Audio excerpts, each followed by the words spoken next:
Next ఒక super colour కాంబినేషన్లో ఒక మంచి శారీ చూపిస్తున్నా చూడండి. సో వైలెట్ కూడా అసలు ఫ్యాబ్రిక్ ఇలా పట్టుకొని ఇలా అంటుంటే స్మూత్నెస్ తెలుస్తుంది. చాలా స్మూత్గా, చాలా స్మూత్ అనమాట. అండ్ ఈ కాంబినేషన్ అనేది దీనికి ఈ కాంబినేషన్ రావడం చాలా బాగుంది. సో శారీ ఒకసారి ఓపెన్ చేసి కూడా చూద్దాము. So violet with yellow combination డిఫరెంట్గా ఉంది. ఎల్లో కూడా మనకి ఏం ఎల్లో, ఇది మెహందీ ఎల్లో ఉంటుంది కదా, సో ఆ విధంగా అనమాట. మెహందీ గ్రీన్ షేడ్ ఎల్లో ఉంటుంది కదా అది. సో ఎగ్జాక్ట్ మీకు కనిపిస్తున్న కలరే ఉంది. బయట కూడా సేమ్ యాజ్ ఇట్ ఈజ్ అలాగే ఉంది, ఎల్లో అయినా ఏదైనా సరే.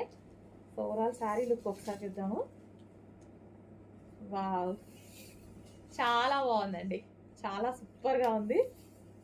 ఓపెన్ చేస్తే ఇంకా లుక్ బాగా తెలిసింది యాక్చువల్గా. సో ఇది వచ్చేసి మనకి బ్లౌజ్, పళ్ళు పార్ట్. చాలా బాగుంది. అండ్ బ్లౌజ్ ఏమొచ్చింది,